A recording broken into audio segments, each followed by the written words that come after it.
cup of coffee on town, you have to pay more than €3. And €3 is what we pay for our lovely dinners. That's really interesting to compare. I'm not going to read all those 111 tasks I'm moving on to the rest of my lecture. And this is what we have, a most important tool. It's Mother's Little Helper. It's a book where you can find everything that we have agreed upon where I live, on our day-to-day life shall function. It's written in a very nice manner. It's no pinpointing, it's only telling that this is how it functions and this is what you should think about, and these are the ways we are doing things together. And we actually only make changes to that handbook or Mother's Little Helper at our common meetings, our house meetings, so everyone knows that now there has been a change. It's not a rule book, it's a helper, and that's important. And when you live together, you realize that you have to write down those things that you have decided upon together.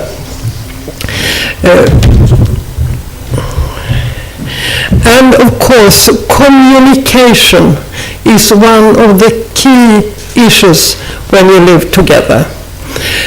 In my house, we have decided not to use the internet because a few of us are so old that they don't use it.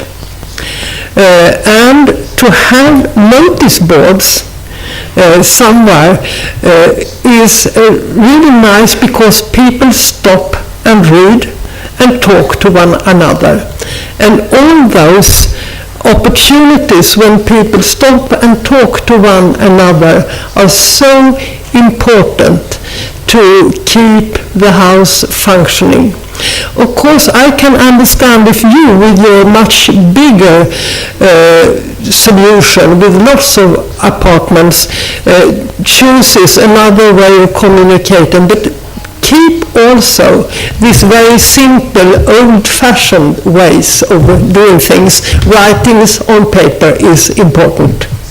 And to stop seeing it, discussing it, getting to know what's going on. Another thing that's so important is to have your own traditions. Things that happens now and then, that happened last year and will happen again. Meeting points where people work, do things together. So your celebrations are good for the community. And traditions are good to keep up the continuity of what's going on. You will meet the interesting problem of how to introduce new members when you have had your house for 5 or your building or complex for 5 or 10 years. This is important, how to introduce new members.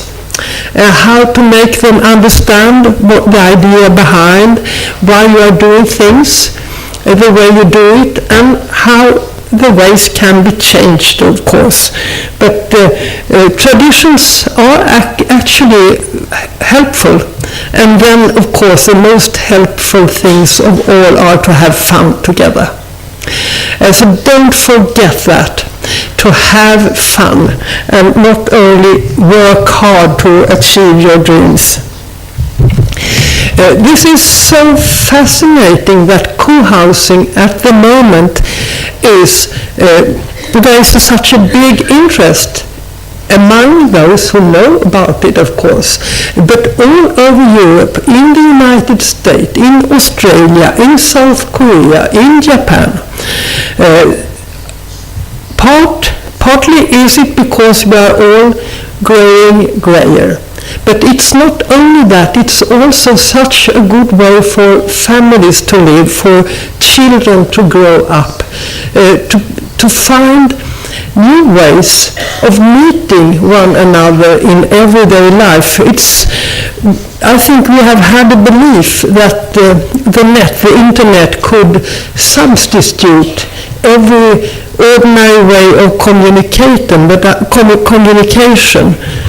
I think that people now realize that meeting one another is a key to success.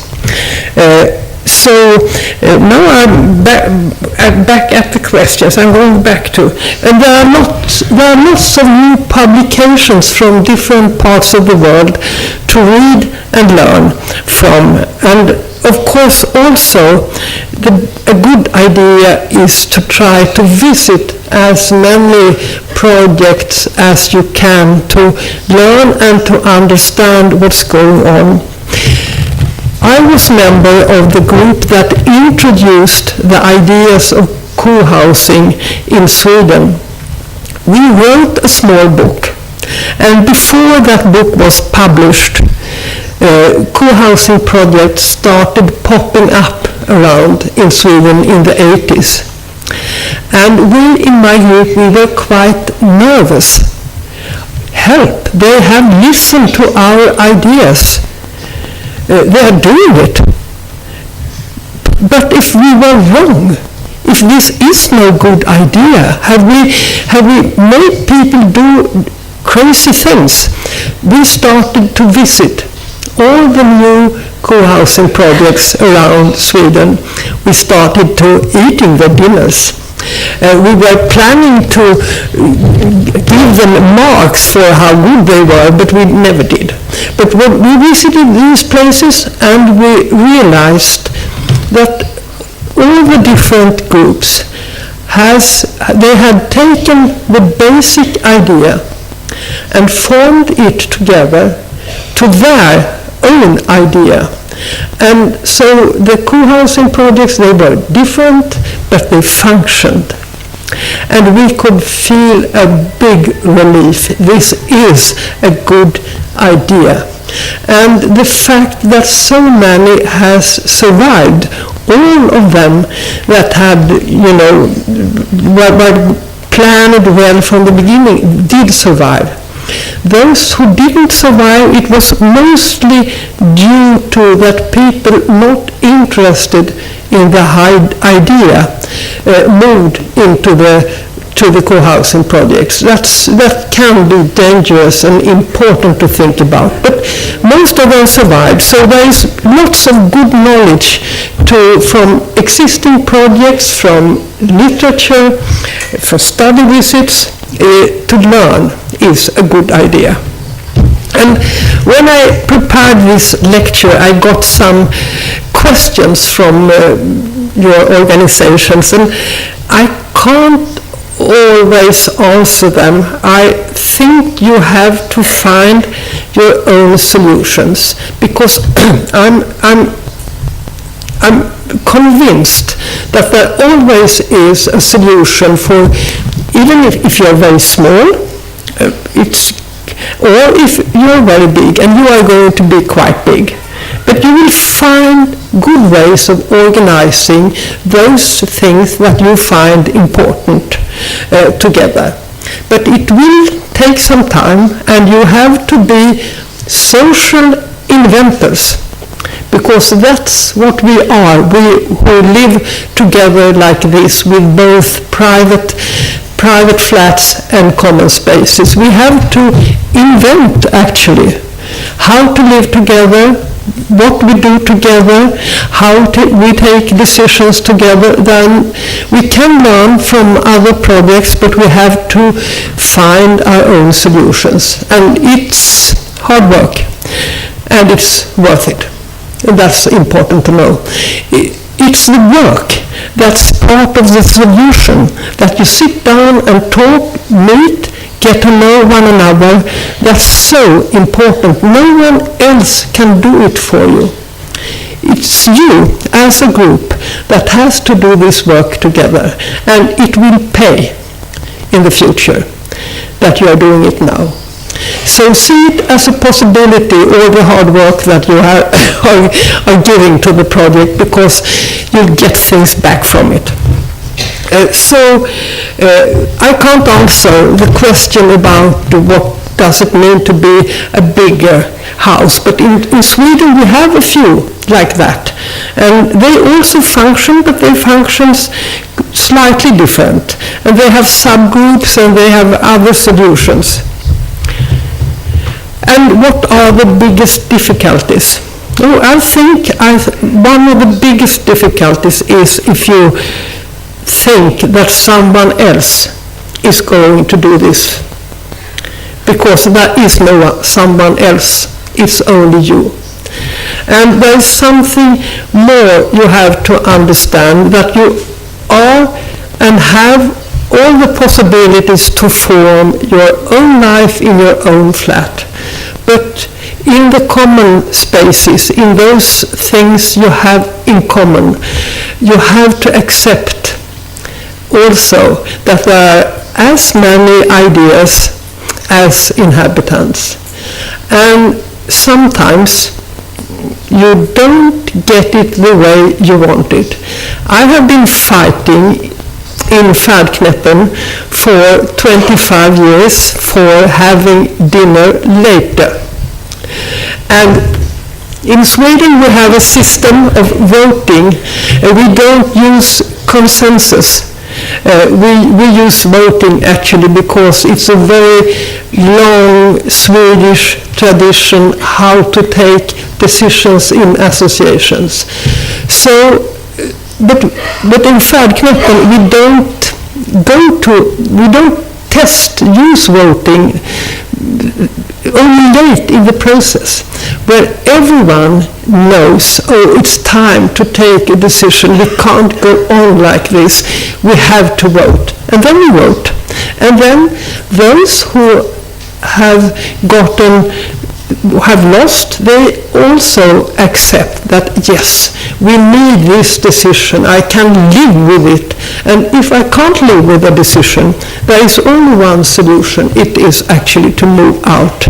There is always the possibility, and you must realize that can be a solution too if you can't accept what's going on, the decisions. But mostly you can live with it. So, but you can fight for it, and you have to accept.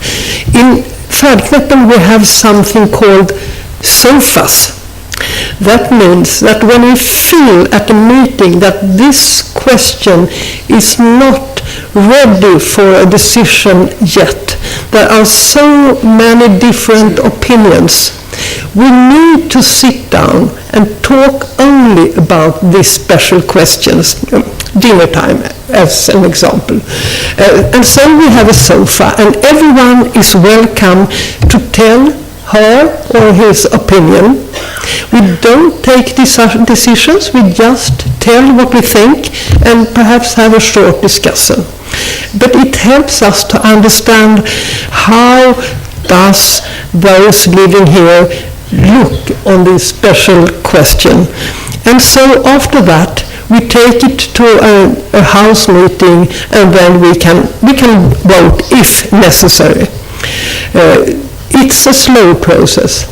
You have to accept that things have to take time when you are a great group having to take important decisions together.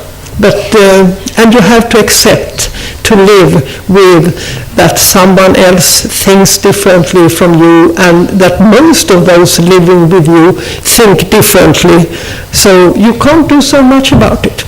But you have said what you think, you have fought for what you think is important, and you don't have to fight on all questions. You have to choose where you engage actually. The next question. Yes, how to avoid mistakes. Well, learn and listen to others. Mistakes can be so different, and sometimes, there are a few things that's actually important. I've been talking about this openness between common spaces and where people move, so you can see what's going on. Flexibility. Storage rooms for everything that you have in common. You need places to put away things for Christmas and for mending the garden and things like that. So I could, but I haven't shown you pictures of our lovely storage spaces that are really needed when you do things together. And another important thing, actually, perhaps not in your solution, but in our, is sound isolation. Sound isolation between the flats and the common spaces, so you don't disturb one another. And you need also to think about acoustics. In common spaces, it must be possible to be a lot of people without it's too noisy. When you sit down at dinner, for example, it's so important that the acoustics in the dinner room is well planned. So, and this you only can do before. It's a question for the architect. You can only do this before the house is built. It's so difficult to solve acoustic problems after moving in. So that's important. There are a collective house in Stockholm where the common spaces can't be used after 8 in the evening, because then it's too disturbing for those in the flats. So that's why it's important. What points should be completely clear? Yes, who has the right to choose an apartment first? The queue to the apartment must be very clear how it functions, so there is no problems with that. And of course, all the routines for decision making, that's so important to know how that will function. And of course, lots of other things that I don't remember at the moment.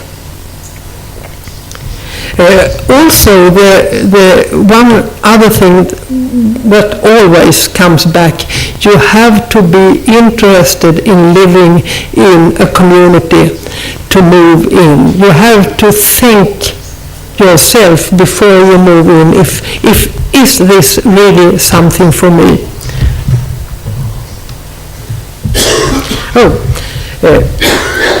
And of course, in Sweden we are crazy about cooking and cleaning. Everyone is not. We see it as a very, very good way of getting to know one another, doing things together. It's like partly like a working place where you get to know people. But as you peel the potatoes, you talk about different things and you learn more about the person you are peeling potatoes with, and that's really good. But of course, you can use other things, but you have to see to that you meet, that you have things you do together, that you perhaps rotate between groups if it's possible. At Färdknäppen we haven't rotated the groups who are preparing the meals, the cooking groups. That would have been a good idea, but it's so difficult to change things after moving in. And of course, not everyone thinks the way I do. I think we should rotate every 3rd year, but most doesn't. So there's another point where I'm a minority and have to accept that.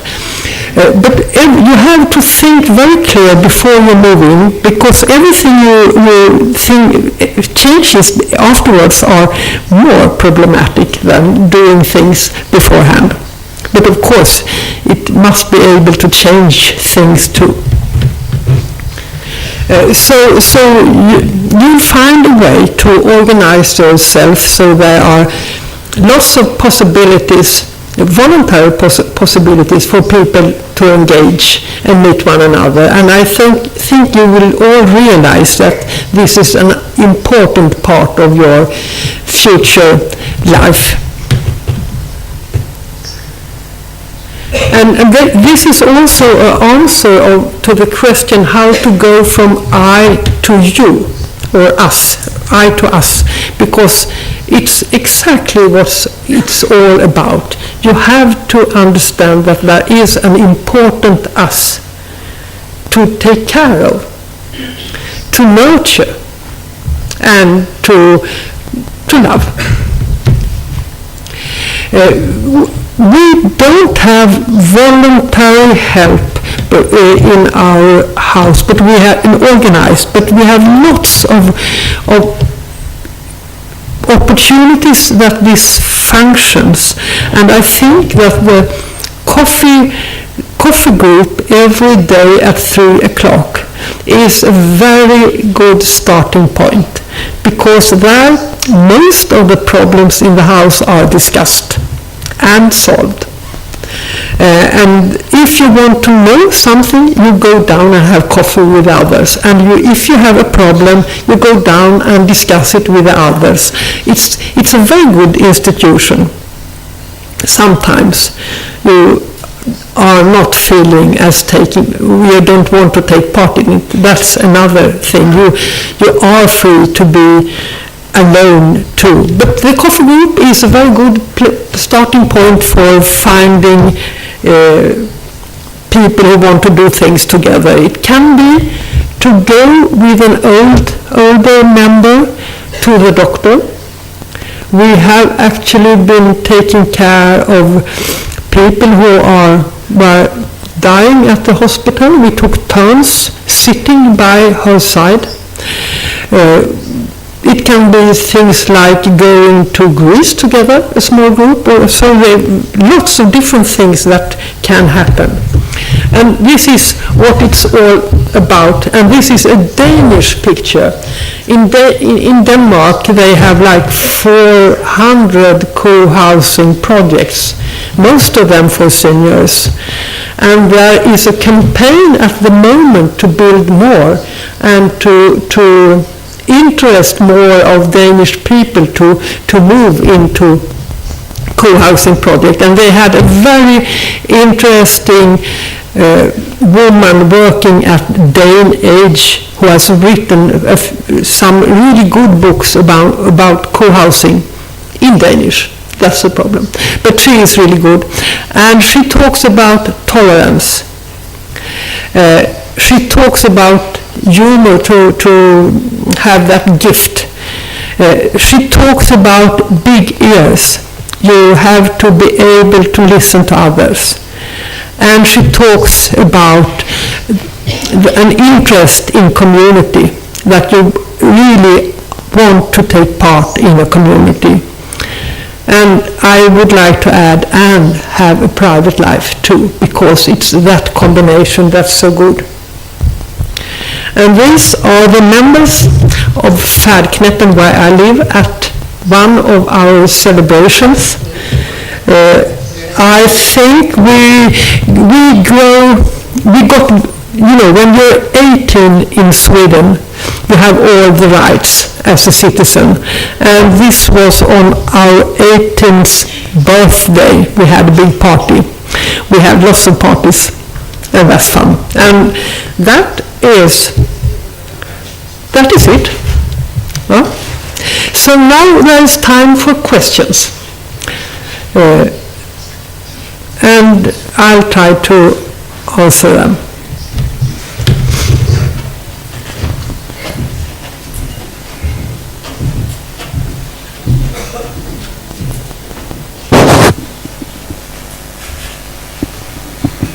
¿Se oye? ¿Se oye el micrófono? Sí. Hola, yo pertenezco a una asociación que estamos haciendo... Espera, me voy a quitar el porque me estoy viendo en inglés y no me entero. Pertenezco a una asociación que se llama Asuntase, bueno, una cooperativa que estamos haciendo un proyecto de cohousing en Asturias, todavía en proceso de desarrollo, pero uno de los debates que para nosotros ya estaba muy claro es que el tema de la comida era un aglutinante, era una forma de relación por excelencia. Y a mí me ha llamado la atención que vosotros, en vez de comida, habláis de cena.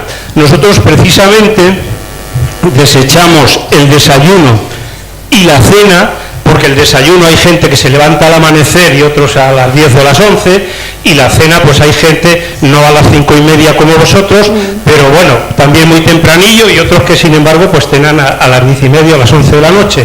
Y por eso consideramos que la comida era la actividad fundamental, porque teníamos mucho más tiempo y después se podía desarrollar una sobremesa que casi dura hasta la hora de la cena. Pero no habéis hablado nada de comida sino de cena, y a mí me choca mucho eso. Eso por un lado, a ver si explicáis por qué esta diferencia. No sé si somos tan distintos los suecos de los españoles, pero me resulta un poco raro. Y luego, también otro, si me permitís, aunque acapare un poco, hablabas de que las decisiones las tomabais en reuniones, y no he entendido muy bien si esas reuniones se refiere a asambleas, una asamblea plenaria donde hay que decidir y todo esto, o son reuniones informales que nos juntamos 15, 20, decidimos una cosa y eso se va a hacer. Entonces, pues si me lo explicas o no lo explicas por si alguien tiene más dudas, pues gracias. Yes. It's an interesting question about lunches. In Japan, where people work so hard and so long, they have preferred to have some of the common dinners on Saturdays or Sundays when people are not working. Because it's impossible to organize on weekdays. So I think that in Germany and in Spain, I think lunches would be a better idea.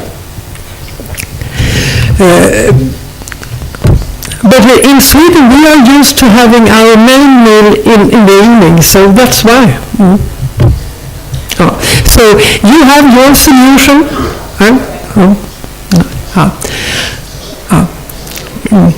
And then to try to explain our decision system, we have general assemblies 5 times a year. One of those are to prepare a budget, and all those working groups, they have suggestions for the budget, and then and mostly the money is enough to the sum we get together. But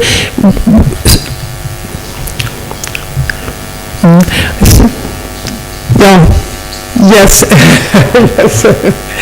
I'm listening to her translation, and that's not a good idea. I try to answer without trying to understand Spanish. We have first a budget meeting, and then we have our annual meeting. We decide upon the budget, and then all those groups are free to use the money allocated to them. They don't have to ask anyone. They know that they have 200 or 2,000 euros to spend. And the groups are mostly open. Anyone can join a group. But the board is elected. That's important. And another group is also elected. It's the group we call the contact group. It's the group that keeps contact with new members with those members who doesn't live in the house. They are also elected because they are so important. But any other working group is open. You are free to join, and you can, together with those others, take decision on the sum you have got in the budget. So it's a combination of freedom for groups and a board that has to listen to the house meeting. And from the beginning, actually, the board was quite confused.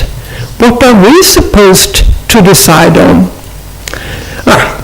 And now they have accepted this perhaps peculiar solution with general assemblies, where everyone can take part, but only those living in the house are allowed to take part in decisions. We, as I said, we have more members living outside the house than in the house.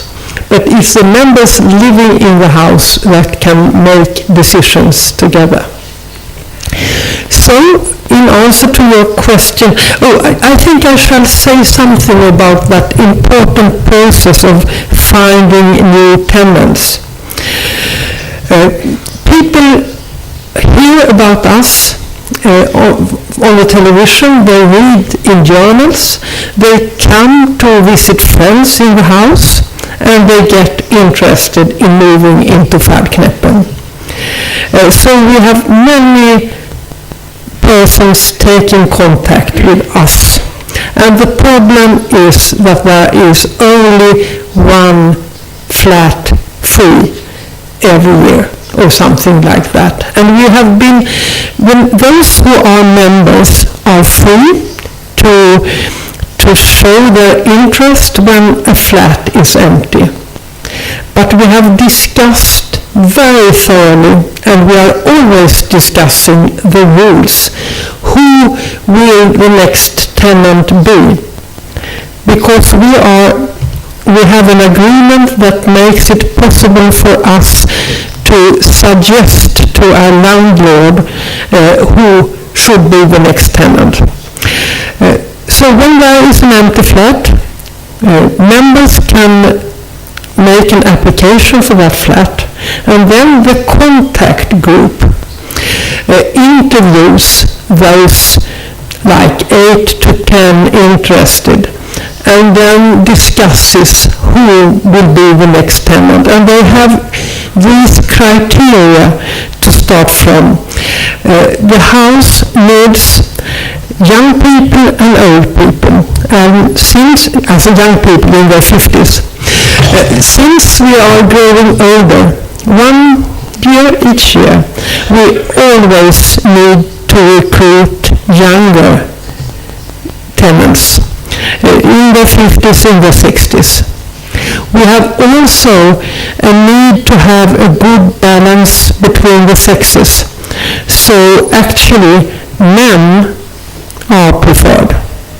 Young men is the best thing we know about. And in our bigger flats, the feed-in flats, we prefer couples to move in. So the contact committee have these guidelines that we all have decided upon when they choose between those interested in moving into Färdknäppen. But to become a member and have this possibility, you have to visit the house, you have to go, walk, be shown around the premises, you have to come to a dinner to see how that functions, and you are welcome to take part in most of our meetings and activities. It's important that those interested in moving into Färdknäppen not only are interested in an apartment in central Stockholm, and those are scarce, but they have to be interested in doing things together, and that's not always so easy to understand if this person is serious or not. 1 flat year, it means that we tell all those interested in moving to Färdknäppen that it's almost impossible. You have to start your own group.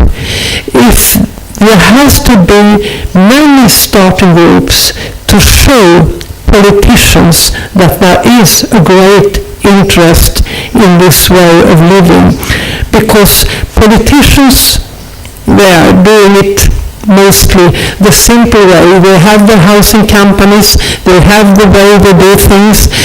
To plan for co-housing is not the ordinary way of doing things. So we have to show them that we are many, and we need many starting groups. And in Stockholm we have an umbrella organization who organizes people who are interested in moving to co-housing, and they are also talking to builders, to housing companies, to property owners, trying to persuade them to engage in co-housing. And on the 15th of November it will be open. It will be told that there is a private housing company who is going to build 2 new co-housing projects in Stockholm, and we are really happy for that, because it's only 1 or 2 at the moment that are being planned. It is a slow and difficult process. Yes, that was a long answer to something else.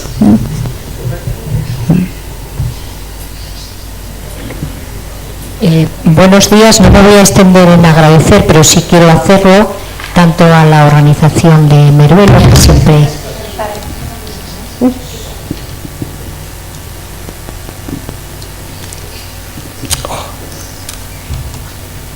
So, no, I'm prepared. Ya. Bien, también vengo de Asturias y venimos, claro, con muchas preguntas, porque estamos justo en un momento ya, creemos, de despegue del proyecto. Pero quiero antes agradecer tanto a los organizadores de Meruelo, que siempre nos han apoyado y cuentan con nosotros, y a la propia ponente el traernos todo esto, porque no es fácil para todos ir a Suecia. Dicho esto, hay otro aspecto que nos preocupa fundamentalmente y sobre lo que seguramente ustedes tienen pues amplia experiencia, que es el tema de los conflictos que se dan en el grupo. ¿Qué sistema, por una parte, cuáles son los más habituales, qué conflictos suelen aparecer, y segundo, cómo lo resuelve? Gracias.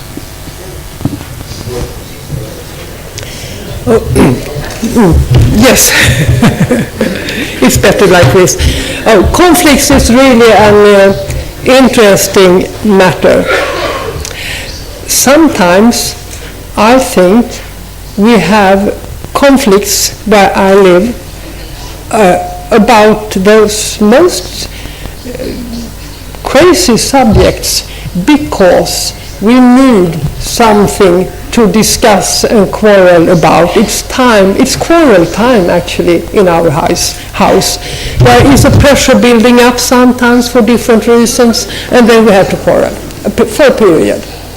And so you have to accept that quarreling also is a part of living together. And we are, of course, using different methods. The best thing is that those two who are quarreling talk with one another. That's the best the simple solution.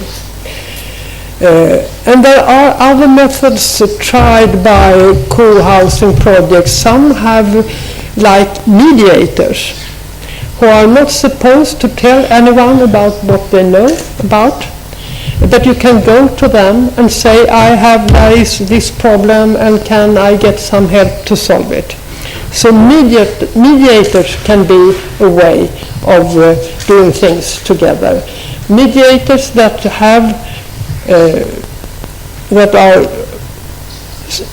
perhaps a house meeting or something has decided upon them. But I don't think, yes? Yes, so like that. Conflicts, we have conflicts. Some of them, we can't even solve them. There are people who can't stand one another, but have learned to live with that situation, actually. They do avoid one another, but they at least can be in the same room and take part in the same discussion. So all conflicts can't be solved.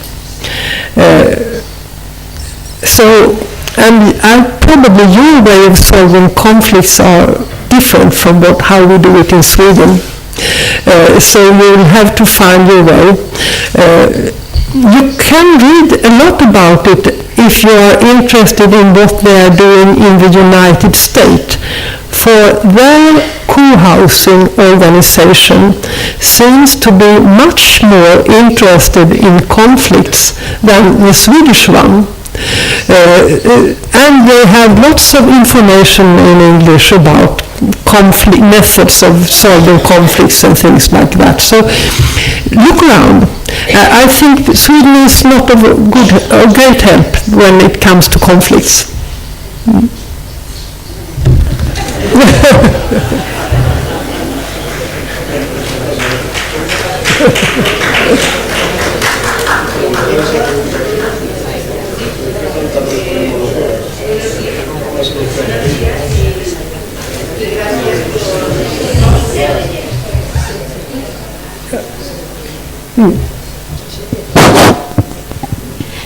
Buenos días y gracias por haber venido y por toda esta intervención tan interesante. Yo quería, me ha sorprendido cuando has dicho, o he entendido yo, que teníais presidente y presidenta. No sé si lo he entendido bien. Te quiero preguntar si es por la paridad o es porque hay más mujeres y por no dejar o por dar voz también a esa parte en concreto, o con qué fin. Eso por un lado, y por otro, una curiosidad. No sé si tenéis animales domésticos. Hicimos una convivencia hace unos meses, parte de socios de Brisa del Cantábrico, y una de las cosas que se repetía mucho eran los conflictos o no que se pueden generar con los animales domésticos, ¿no? Al vivir. Bueno, pues es una curiosidad que, como no ha salido, te pregunto por si tenéis, por vuestra experiencia de tantos años. Sí, muchas gracias. Yes, first the pets. Yes, we do allow pets. There have been a few, but the interesting thing is actually that when you live in a co-housing projects, you don't have the same need of pets. Even if they are very popular, there are lots of people who are interested in walking your dog. But we have pets and they are getting old, and then they are not a new pet coming in, actually. So I think we are as good as pets living in co-housing together. And then you have the first question, I've forgotten it. You said something about men and women as chairpersons. Yes, I really don't know why, but all the chairpersons we have had at Färdknäppen has been female until we tried this double solution. I think it's good for those two persons to have one another to discuss questions with. That's one of the important things with it. And the second, maybe it's to encourage those shy men to take more responsibility in the house.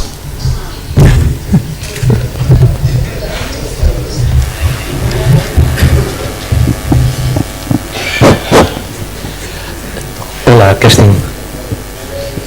Hola, hi. Sí. Muchas gracias, Kerstin, por tu exposición, por tu generosidad, y gracias a Brisa del Cantábrico por facilitarnos, particularmente a los que estamos empezando y a los que venimos de muy lejos el incorporarnos a este tipo de actividad. Verás, yo formo parte de los promotores de una asociación que está todavía, aunque aspiramos a llegar a lo vuestro, ¿no? Estamos muy lejos de esta situación. Venimos de Extremadura, Badajoz, un sitio un poquito remoto de la geografía española, pero tratamos de incorporarnos a la modernidad justamente promoviendo esto. Y ahora que estamos metidos en una campaña de difusión, notamos lo siguiente. Ya tenemos formada la asociación, tenemos un cierto número de socios, pero cuando explicamos el proyecto coincidimos muchísimo en la filosofía con todos vosotros. Mucha gente se siente muy animada, qué bien, qué buena idea, pero notamos dos dificultades muy importantes. Sobre ellas quiero preguntarte. Una de ellas tiene que ver con una especie de vacío que siente la gente cuando se plantea que va a dejar su casa. Pero ¿cómo voy yo a dejar mi casa? ¿Y qué me voy a encontrar cuando llegue?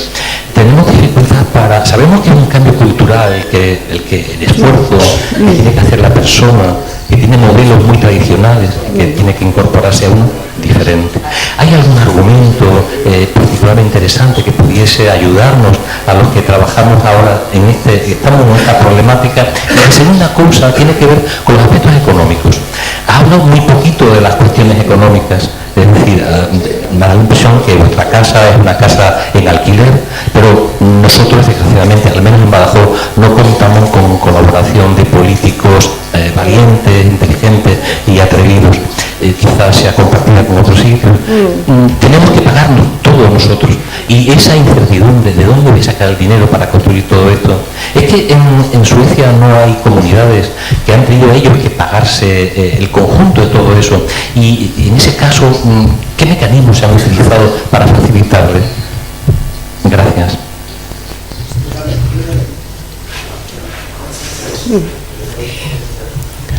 Two important questions. One about how can I dare to move to a new way of living. It's a big problem in Sweden too, because most people say that, oh yes, this is so interesting, but later. And you never know when later comes. I think in Denmark they are much better at realizing that moving when you are like 50 or 60 years old is a start to a new part of your life, and the earlier you do it, the better, because then you can form those new friendships and find a new way of living. I realize that this must be very difficult in many parts of the world, and Denmark is actually a better example, and they are at the moment campaigning to make even more people realize that it can be a good idea to dare to move when you choose it yourself. To wait until you have to move is always a bad solution.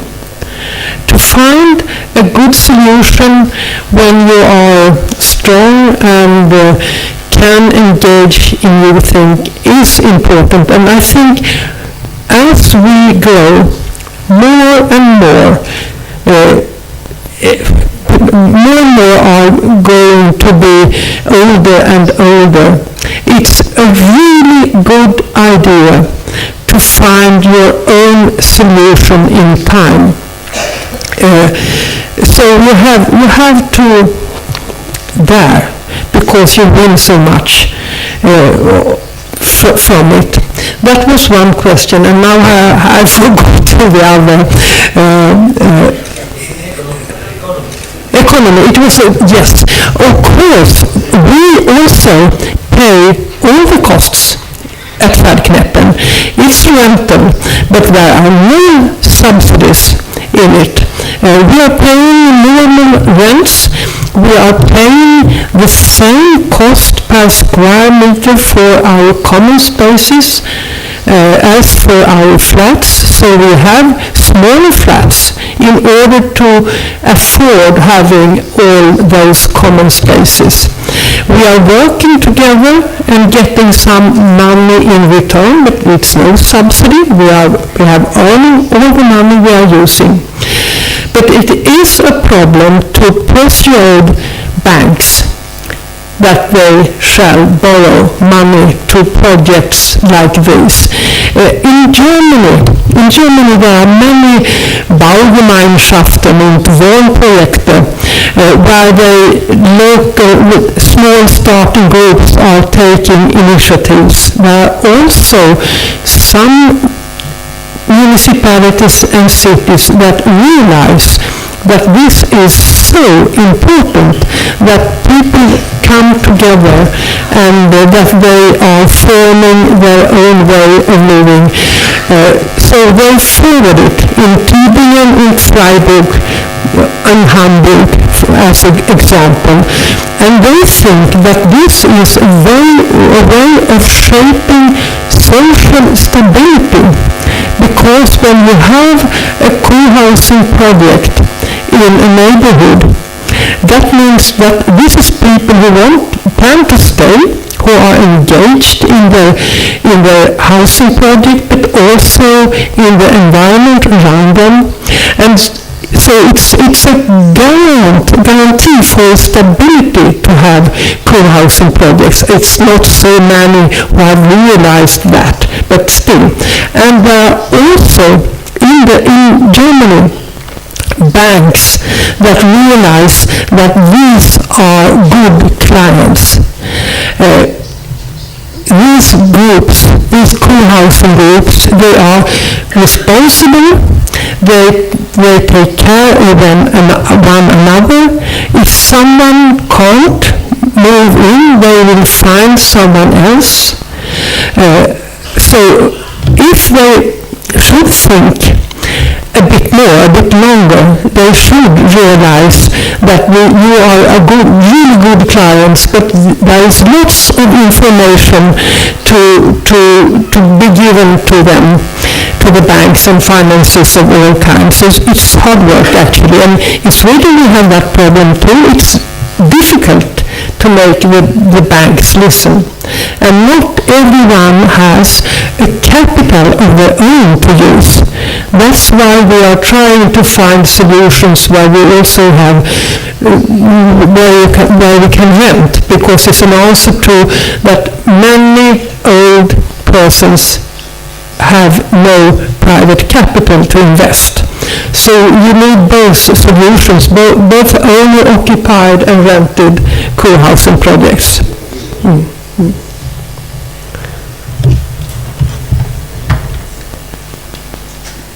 Hola, buenos días. Darte las gracias por la magnífica exposición que estás haciendo sobre el cohousing y preguntarte en concreto por una cuestión que yo todo lo que he visto por ahí parece que nadie quiere aclarar o puede aclarar, que es el tema de las personas dependientes que una vez que están en el cohousing, no antes, claro, pues un requisito por lo menos aquí en España esencial, que no tengan una dependencia para poder ingresar en el cohousing. ¿Cómo le resolvéis? Es decir, que hay gente por edad o por una enfermedad sobrevenida que tiene una dependencia severa que no se puede valer por sí mismo. Entonces yo no sé si le deriváis a la sanidad pública o le atendéis allí en la propia comunidad.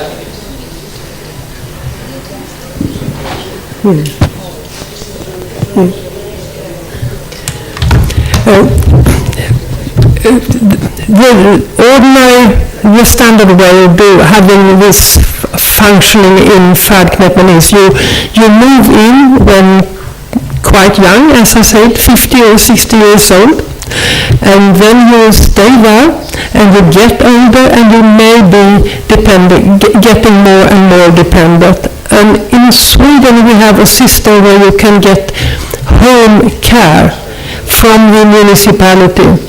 And it's the municipality who decides. You apply for it and the municipality decides if you have the right to get it, if you are ill enough. So at Färdknäppen we have a few persons living who get home help. And we have special instructions for those home helpers, because they need to understand what kind of a house this is and how it functions, because it's so different from, you have to sometimes try to find your client somewhere in the common spaces. They may be in the common spaces and not in their home, so you have to go to look for them when you are going to help them. So there is always in Sweden home help, but we are much better than home help, because we can do lots of things that home helps never are allowed to do. And we have the time to listen, we have the time to do small things for one another. So home help and living in a co-housing project is good. And there are quite a few of us who has died at home. But there is one problem that is not so easy to solve, and that's dementia. If you have got a diagnosis like Alzheimer's, it comes a moment where you can't handle your own situation, and your neighbors can't handle it either. And then in Sweden you have to move to a nursing home, and that's really a problem. The good thing is when you can live with dementia for a while in Färdknäppen. We have also examples of that. As long as it's not so severe, it's possible. And then you feel I lived together with a man who had some kind of dementia, and when I was away from the house, I put up a notice on the notice board telling where I was, when I was planning to come back. And so everyone could tell my friend, if he went down into the common spaces, they knew what to tell him that I was coming back, tell him when I was coming back, and perhaps helping him back to our flat. And it functioned for a while, some years actually, but then he broke his leg. And when you've got dementia, you can't learn things you could do before. He couldn't learn to walk. So he had to use a wheelchair, and that was also difficult for him because of this learning problem you have. So then he moved to a nursing home for the last part of his life, and instead I visited him there. So, but dementia is a real problem. But it is also a good solution to live like this for a longer period than living alone in a flat. A ver, muy buenas. Muchísimas gracias por tu magistral disertación, porque realmente ha sido interesantísima. Pero hay una cuestión que a mí me gustaría plantearte desde aquí. Bueno, primero quiero decirte a mí que transmites una ilusión tremenda después de 20 y pico años de estar en un cohousing. Eso a nosotros nos motiva y nos parece realmente interesante. Pero yendo a matices concretos, yo quería hacerte una pregunta. Tú has hablado de que tuviste la suerte de tener un político implicado, a pesar de que tenéis un país en el cual la estructura administrativa ya implica de alguna manera a los políticos, puesto que están los ayuntamientos al tanto. Nosotros que estamos huérfanos de políticos, tristemente no tenemos ninguno implicado. Yo tengo una pregunta concreta, concisa. Sería interesante en este momento captar de otra forma, o de alguna manera, algún político para que diera el acelerón a 380 en la Fórmula 1 esta. Muchas gracias.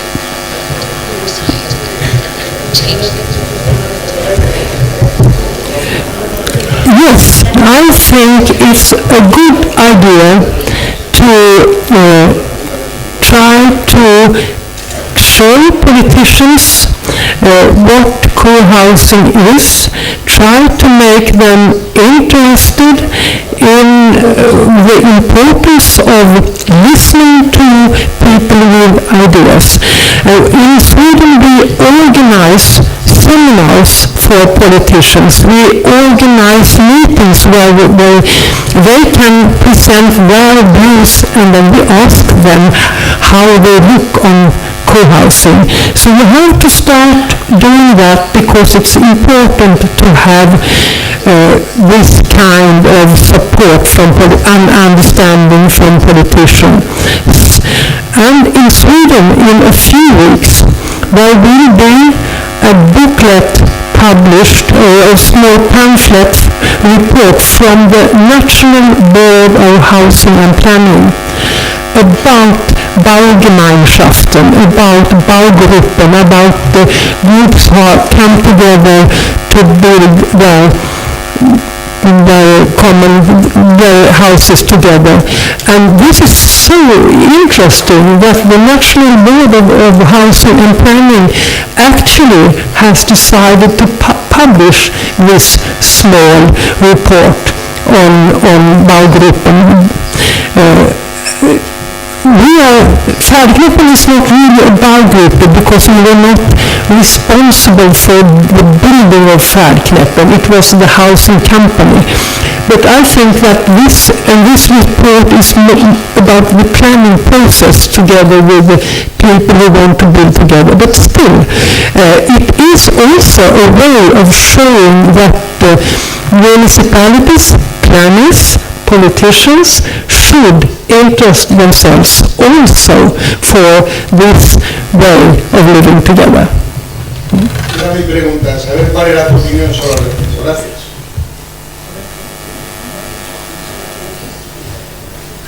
It's you need the microphone now.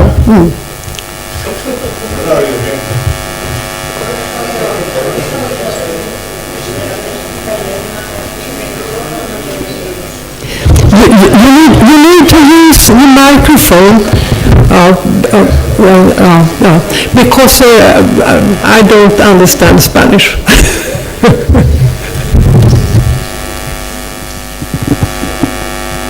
Castellano. Por favor, yo quisiera saber un poco ventajas e inconvenientes entre un proyecto grande como el nuestro y los proyectos que tenéis más o menos en Suecia, que son de unos 50 viviendas más o menos. Nada más, gracias.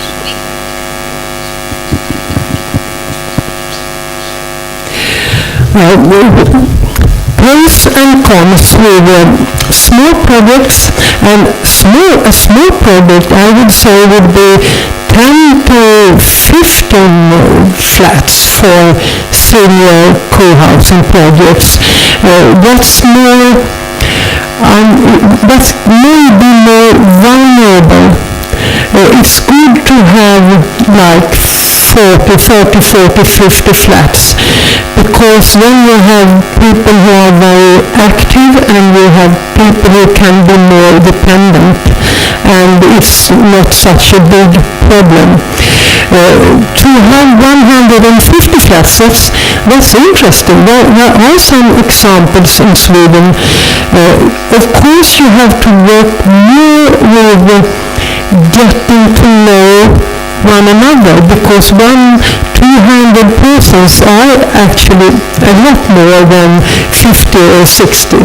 So I think the communication part is really important. But I think it's fantastic that you have found a place to build this community, and I think you will find that there are lots of cons and lots of pros and a few problems, and that one problem can be communication, how to make everyone feel at home together. That's an interesting question for you. And the thing is that it's more easy to find somewhere to build for like 30 or 40 flats than to find a place for 150. That may be a problem if you want to do something on a bigger scale.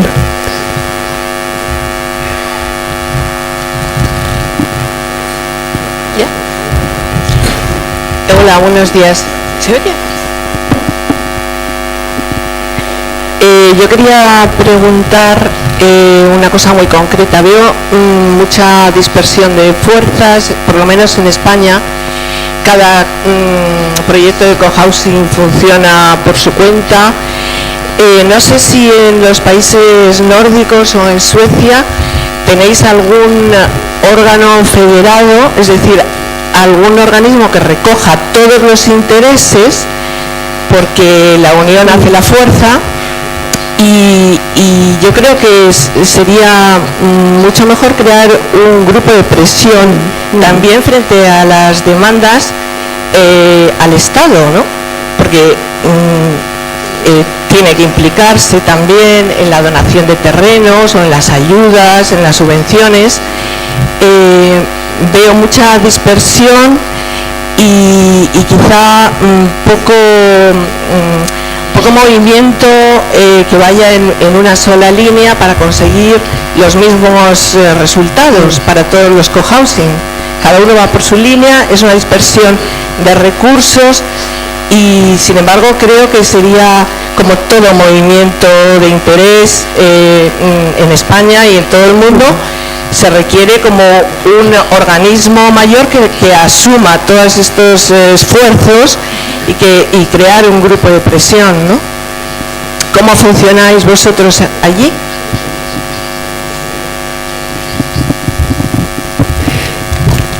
Also, another interesting question about how one can work together on a national level.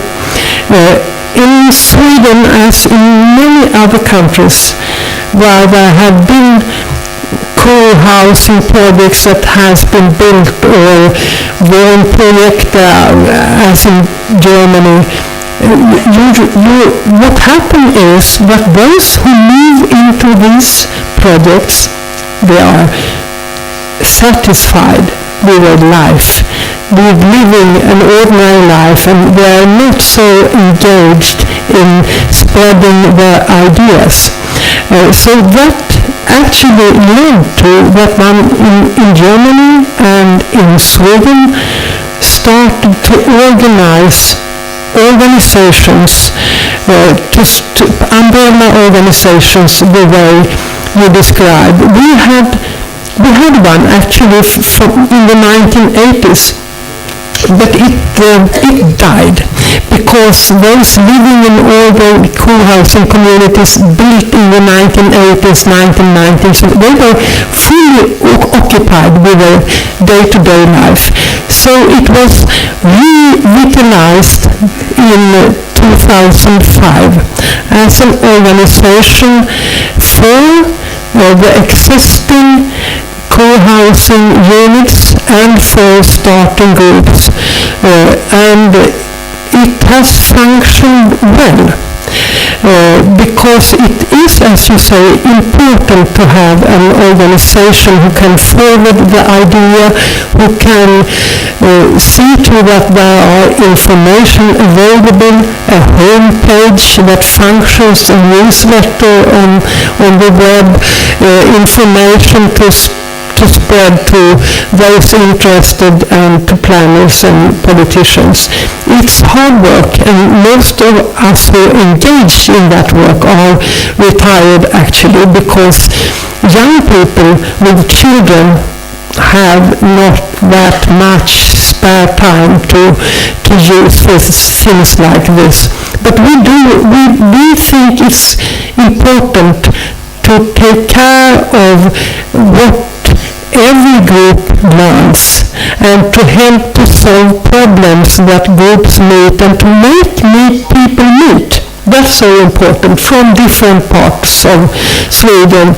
But the interesting thing that in Denmark, the Forerunner, where they have 400 co-housing projects, the central umbrella organization was starting this year actually. And it was made possible by a big grant from, they have a foundation called the Aldania, who can give money to interesting projects, and they got the possibility to start the umbrella organization. But it's not really true that Denmark have had no umbrella organization at all, because they have a big organization for old people and young people called Dame Age.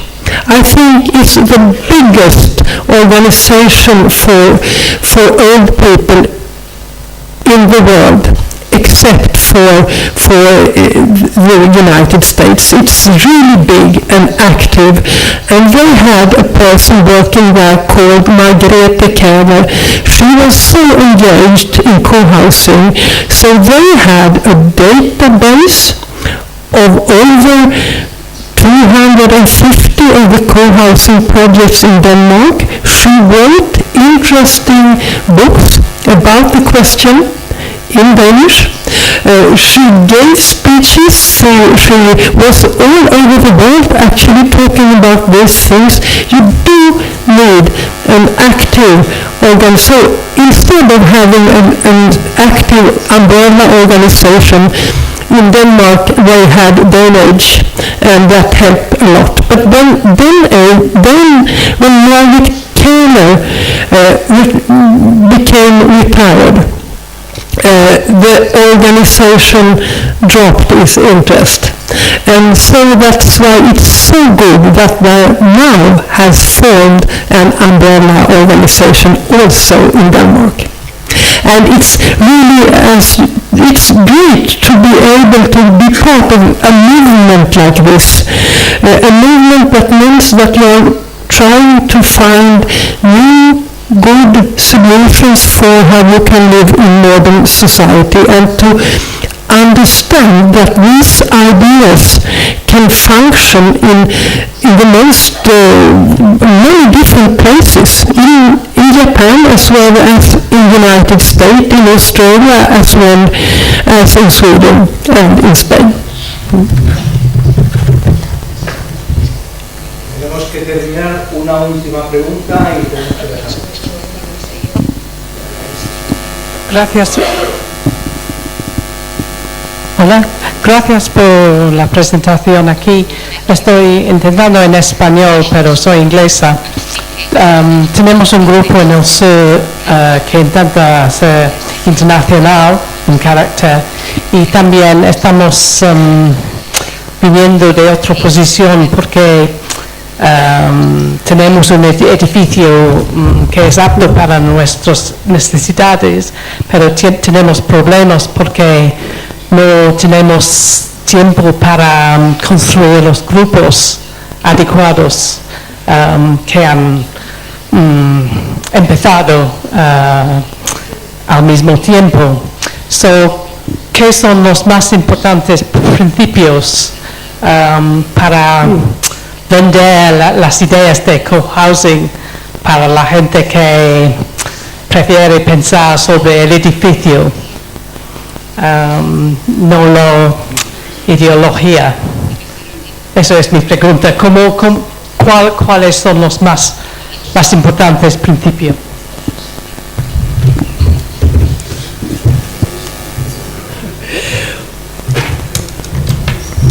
Well, the problem with people just wanting somewhere to live and not wanting to engage in the preparations or in the planning could be solved as they are solved in many Swedish projects.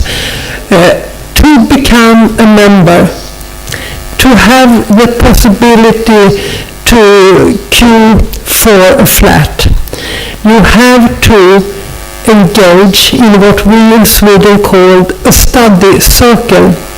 You actually have to spend 4 or 5 or 6 meetings together with other interested, learning more clear about what co-housing could mean. So you have to pass that study circle before you are allowed to be a member and get the opportunity to have a flat. Of course, that's problematic for those who don't have the time to take part in those study circles, but it is a way to make it possible for those with a real interest who also can spend some time in preparation, because these projects need people who do engage together. It's a harsh answer, but it's quite important to find those who really are interested. Thank you.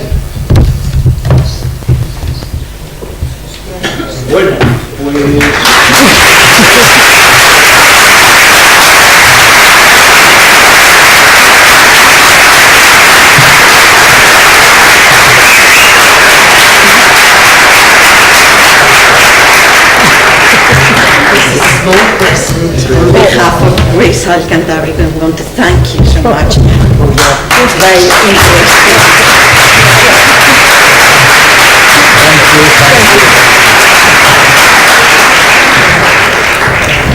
Bueno, pues ahora ya siéntate donde quieras o... Take a seat wherever you want. Thank you so much. I've forgotten something here. No, I don't think so. That's... Muy cansada. Bueno, pues pasamos a la última parte de la mañana, que es la presidente nos va a oír, ¿no? No sé dónde tienes la palabra. ¿Dónde te has dejado el...? Ah, ¿qué ha pasado? ¿Se ha apagado esto? Sí. ¿Para qué quieres esto? ¿Qué querías? Nada, hablar. Que ahora ya pasamos a la última parte de la mañana. El presidente nos va a contar un poco cómo va la tramitación del plan general. Veo que está por ahí el alcalde del ayuntamiento, lo cual es de agradecer. Y ya está, y cuando acabemos nos vamos a comer, ¿vale? Venga, cuando quieres. Espera, es que se ha apagado esto. No sé por qué se ha apagado. Esto todo se traba. Que no sé por qué se apaga esto.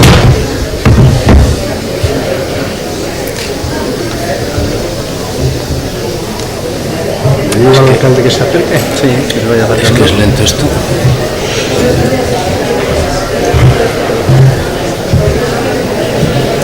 ¿Tarda mucho en abrir esto, Nemesio?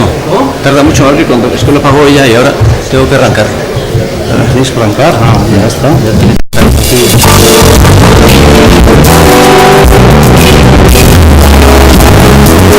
¿Alde con mayúscula?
Ganas de descansar. Bueno, simplemente era hablar de los dos temas. El primero, que es que sepáis, en la última asamblea, recordar, nos tocaba elegir un nuevo Consejo Rector e interventores en el mes de enero, en el 13 de enero del 2013, que iniciamos. El 13 de enero del 2019 nos coincidía elegir a los miembros del Consejo Rector como digo interventores. En la asamblea, como en enero es una época bastante fastidiada y nosotros el 62% de nuestros socios son de fuera de Cantabria, pues decidimos sacar un poquitín a mejor tiempo, ¿no? Entonces tenemos de plazo todo el mes de marzo, con lo cual el 29 de marzo, que es el último sábado del mes, pues tenemos que hacer la elección de la renovación de los cargos del Consejo Rector. Bueno, tenemos que elegir. Hasta ahora, claro, nosotros tenemos un problema añadido que todo lo que conocemos es nuestra dispersión. Es decir, como os decía, el 62%, que son 200 y mucho, casi 300 socios son de fuera de Cantabria y 100 y pico, 150 somos de Cantabria. Entonces sí que es verdad que es difícil pedir la participación. Sabemos que cada vez hay personas más válidas en este proyecto participando. Sé que no se le puede pedir tampoco imposibles a una persona que está alejada de aquí de Cantabria el que pueda participar, porque hacemos una reunión al mes, pero al menos los que estáis un poquitín más cercanos, aunque no seáis de Cantabria, pues yo os animaría a participar. Necesitamos, la renovación es una renovación total, son candidaturas independientes. Sabéis que, bueno, hasta ahora es una de las cosas que, claro, todo esto, el día que estemos viviendo, todo esto es mucho más fácil, ¿no? Entonces ahora somos muchos, no nos conocemos, vamos a hacer una ficha para que no solamente conozcamos cómo nos llamamos, dónde vivimos y lo guapos que somos, pues bueno, añadir alguna serie de datos más que nos defina un poquitín, un pequeño currículum, tampoco que en un folio coja todo, y saber un poquitín las inquietudes por las cuales cada uno se presenta al cargo del Consejo Rector. Hay que hacer una convocatoria 2 meses antes, con lo cual en el 9 tenemos que abrir el plazo de la convocatoria entre 15 días y 2 meses. Habrá que abrirlo con antelación para organizar todo eso. Sabéis que hay una mesa electoral que es la que organiza todo este sistema. Y simplemente pues hacer un llamamiento a la participación, y que yo creo que lo importante, como muchas veces nos ha dicho Kerstin, esto no nos lo da nadie hecho, no lo tenemos que ganar nosotros, ¿no? Bueno, esto sobre el primer punto, yo creo que es eso, que lo tengáis en cuenta y que os animamos a que, porque lo importante, sabéis que afortunadamente yo estoy disfrutando mucho de este proyecto, creo que estoy recibiendo más que aportando, los compañeros lo mismo, pero sabéis que también tenemos decidido que tenemos fecha de caducidad. Creo que es bueno y no va a pasar nada. Ya sabéis que en este país tenemos la idea de que cuando tenemos una empresa, tenemos nuestros hijos, si le marchamos nosotros se cierra la empresa, y a veces ocurre por lo contrario, que cuando marchamos nosotros funciona mejor. Pues entonces yo creo que cualquier persona estamos capacitados para poder desarrollar en el Consejo Rector nuestro trabajo, nuestra colaboración, y bueno, pues eso, pedirlo. Y luego el siguiente punto, que es el que realmente nos interesa un poquitín, y por eso queremos aquí involucrar un poco al señor alcalde. Cierra esto. Cierra. Ahora sí. Vamos a hacerlo. Esto es fuera. ¿Y ahora cuál era la de? Plan general.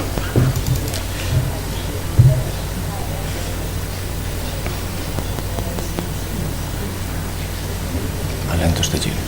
Sí, vale. Vale, que se espera. Cogeré un martillo y ¡pum! Ya está. Por lo menos me relajo.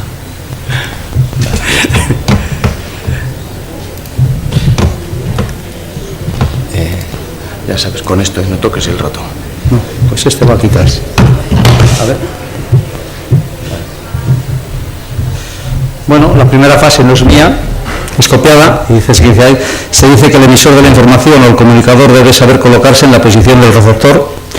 Bueno, sabéis que nosotros llevamos tiempo, es una pena que Kerstin no sé si va a poder seguirnos un poquitín lo que estamos hablando.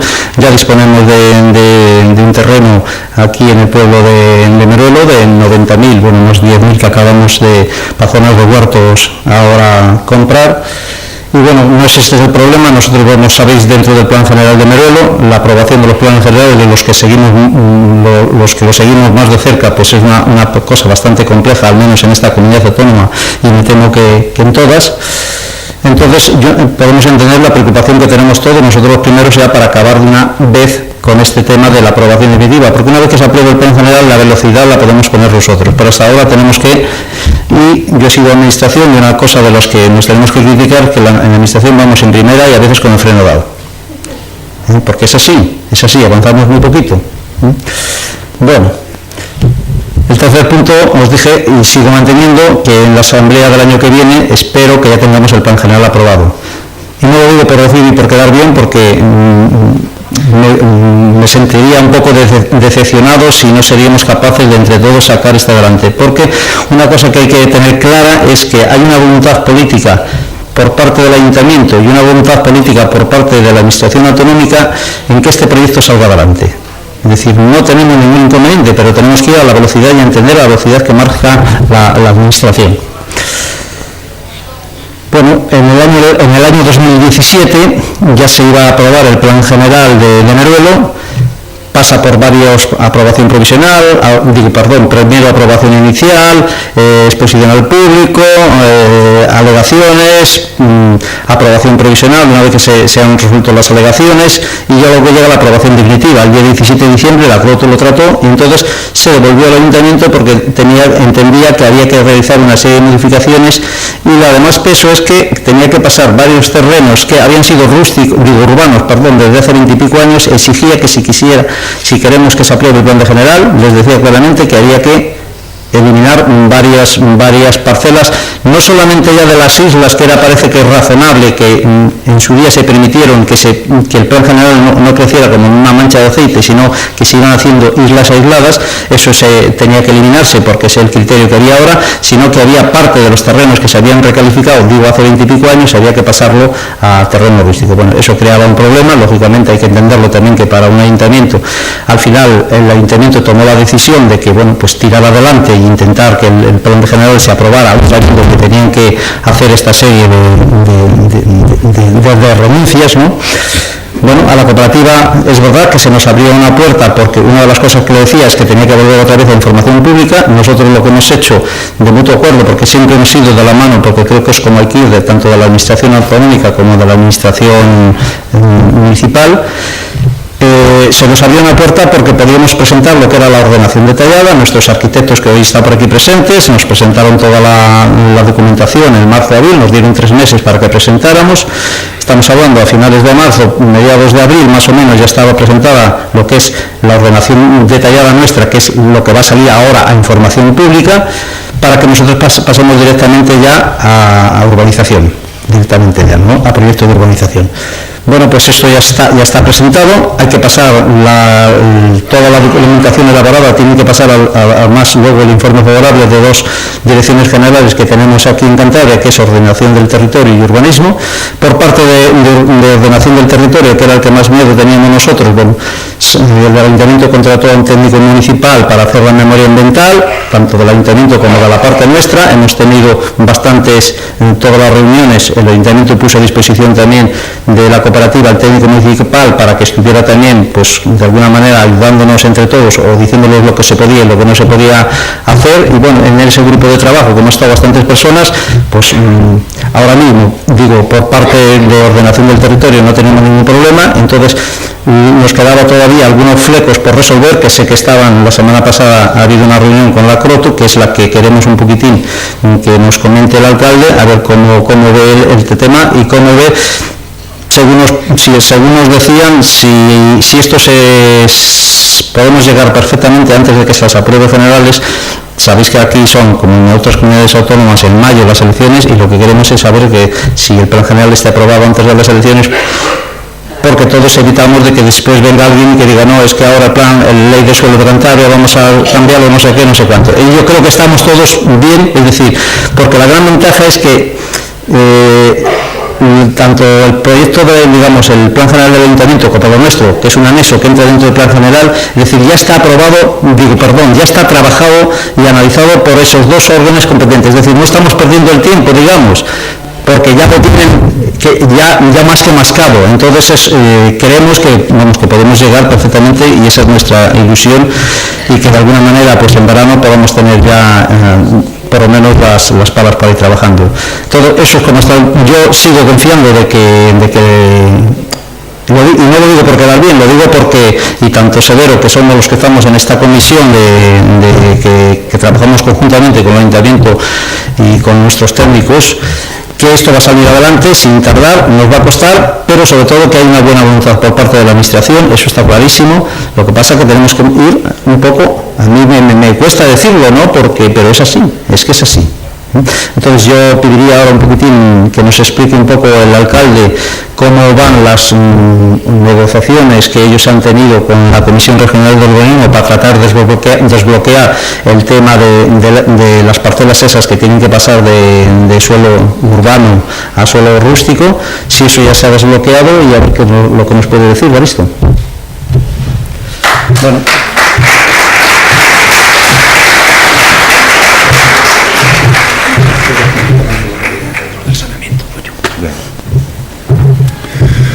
Buenos días a todos, y como es nuestro eslogan, bienvenidos a Meruelo. Nos sentimos tremendamente orgullosos de que hubieseis apostado por este proyecto y en concreto en este pueblo. Cuando Nemesio me llama a una reunión para hablar de este tema, me sorprendió enormemente, porque yo le comenté que los cántabros somos muy individuales, un poquito raros y muy nuestros. Jamás pensé que podría llegar a tener el éxito de aglutinar a más de 400 futuros propietarios o socios de esta cooperativa. Sin embargo, le creí capaz, porque colaboré con él en la Asociación de Ganaderos de toda esta comarca, y eso sí es gente un poquito especial, Sin embargo, se consiguió, y le di mi ánimo para decir, si has conseguido agrupar a los ganaderos, este proyecto seguro va a salir adelante. Cuando aquello no hablabais ni de posibilidades, estabais con la localización del suelo. Me alegré enormemente que eligieseis Meruelo. Desde el Ayuntamiento hemos colaborado en resolver todo tipo de posibilidades o dificultades. Al día de hoy está resuelto el futuro abastecimiento de agua, está resuelto con carreteras el acceso, es decir, todos los servicios básicos incluidos, quiero demostraros para que veáis hasta qué punto el Ayuntamiento se ha implicado.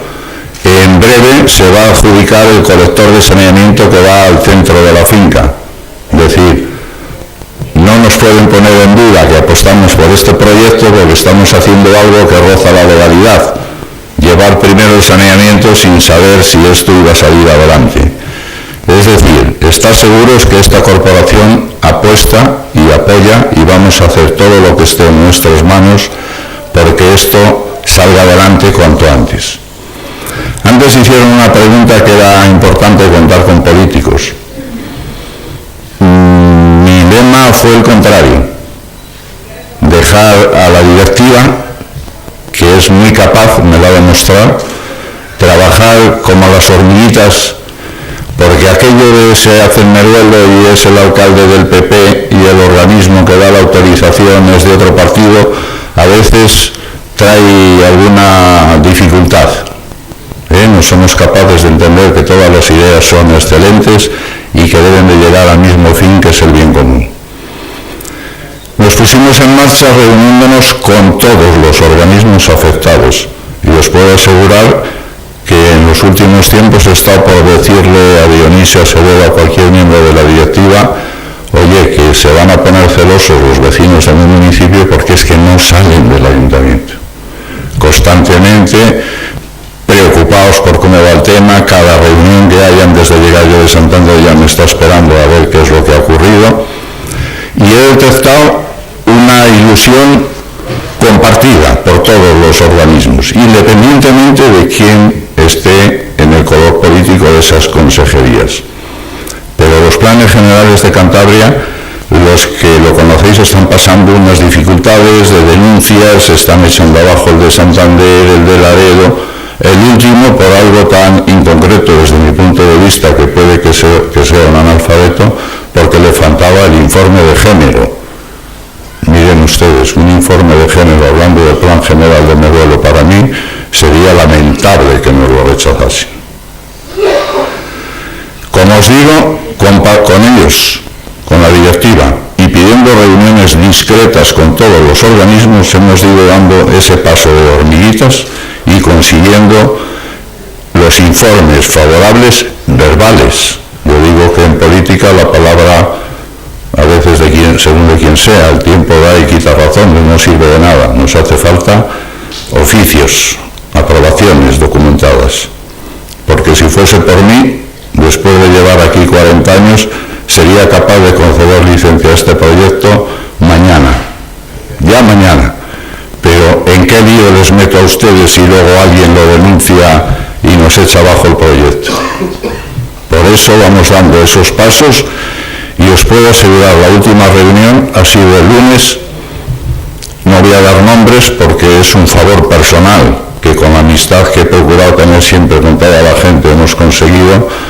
Oye, vamos a sentarnos y vamos a limar esas posibles dificultades. A mí como alcalde y a la corporación se nos plantea una dificultad, que nos piden eliminar mucho suelo urbano. Entonces nos va a costar trabajo explicar a los vecinos que llevan pagando la contribución desde el año 89 que va a pasar a ser rústico. Y estoy seguro que eso me va a costar un montón de votos, porque por otra razón he decidido volverme a presentar. Eso es lo menos importante. Estaría encantado de perder las elecciones por esa consecuencia si se saca adelante este proyecto con la prontitud que nos hemos prometido los organismos responsables. Nos han entregado una planimetría que la estamos estudiando en el ayuntamiento. Hemos vuelto a tener una reunión el viernes y nos han pedido hasta el miércoles. Yo os puedo asegurar que el acuerdo está al 95%.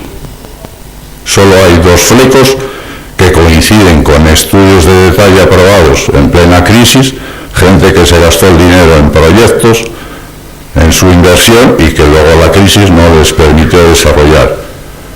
Pero lo tenemos difícil para intentar explicarles por qué se quita ese estudio de detalle y se aprueba uno nuevo. Es que comenzar a explicar el fondo social de vuestra cooperativa, el proyecto, lo que supone para Meruelo, tener en cuenta el volumen que tenéis, vais a ser más o menos el 25% de, bueno, si seguimos este ritmo, porque en los años 80 éramos 900 y pico y hoy ya somos más de 2000. Pero concretando a lo que vosotros os preocupa, porque hemos recibido incluso alguna llamada en el ayuntamiento, lógicamente preocupada, porque de esto estamos hablando del plan de 5 años. Y os puedo asegurar que vuestra directiva, y ellos no creo que digan lo contrario conmigo, hemos asistido a todas las reuniones privadas, siempre sin discreción. Habréis visto muy pocas noticias en la prensa. Poquísimas, porque lo que queremos no es el éxito, es la aprobación. El miércoles próximo nos han dicho ya que nos dará el equipo de arquitectura, ya no está en manos porque son infinidad de organismos. Luego tendremos, el proceso es, si llegamos a ese acuerdo el miércoles, actualizar la planimetría e inmediatamente convocar un pleno, que eso es mi facultad, lo convoco en 24 horas. Aprobación y exposición pública, eso es obligatorio. Habrá que contestar las alegaciones, porque habrá bastantes, por las razones que os he dicho, y proceder conjuntamente con la Comisión Regional de Urbanismo del Gobierno de Cantabria a resolver esos flecos. El plazo que nos hemos marcado es poderlo dejar listo antes de las elecciones, por razones evidentes. Puede haber cambios en las consejerías, cambios en los ayuntamientos, y a veces cuando entramos de nuevo todos queremos una iluminación diferente. Y si no, dejarlo de tal forma que ya sea irreversible. Es decir, puede coincidir las elecciones primeros de junio, por ejemplo, pero estar ya en proceso y que ya no tenga marcha atrás. Ya es el trámite administrativo. Es decir, saliendo como lo tenemos hablado con todos los organismos, y no cito nombres ni partidos porque se han portado de forma excelente los tres que hay en Cantabria. Yo soy alcalde del PP, ordenación del territorio está en manos del PSOE, un trato exquisito, y urbanismo en el PRC. Nadie ha puesto la más mínima objeción, excepto la técnica, para evitar que haya luego alegaciones posteriores que os impliquen en cosas desagradables. Y yo creo que en este caso el éxito ha sido no contar con los políticos. Yo creo que él se refería más a la parte posterior, a la de apoyo, a la de... En mi pequeña medida sabéis que vais a contar conmigo siempre. Pero lo que os puedo contar del plan es que a vuestra directiva solo me ha faltado decirles hoy hacer el favor de venir menos al ayuntamiento, porque no es lo mismo decirlo que verlos. Es que a mí me parecía, digo, Dionisio, a ver si te va a dar la tentación y te presentas luego. Pero fuera de esta gracieta, que el tema vuestro es tremendamente serio, está encima de la mesa de la Comisión Regional de Urbanismo y del equipo de arquitectura la última palabra, que es corrección del 5% restante. El 95% ya estamos de acuerdo. Yo tengo toda la confianza en que el miércoles nos darán el ok, luego exigir al equipo de la planimetría del ayuntamiento la urgente dedicación a actualizar la planimetría y poderlo aprobar, para que los plazos ya luego sean estables. Explicar esto en poco tiempo, una labor de 5 años, que nosotros ya veníamos anteriores, pues no es nada fácil, porque surgen temas tan duros como decir, la parte cómoda del ayuntamiento es aprobamos nuestro plan y a Brisas del Cantábrico ustedes, que es perfectamente legal, aprueban su plan parcial posterior. De acuerdo a estos dos directores, tanto el de urbanismo como el de ordenación del territorio, dijeron que eso iba a producir un retraso aún mayor. ¿Cómo se puede agilizar? Incorporándolo al plan general del ayuntamiento con nombres y apellidos ya. ¿Qué supuso eso? Y lo aprobó la corporación por unanimidad, que teníamos que pagar vuestro trabajo del desarrollo del plan parcial.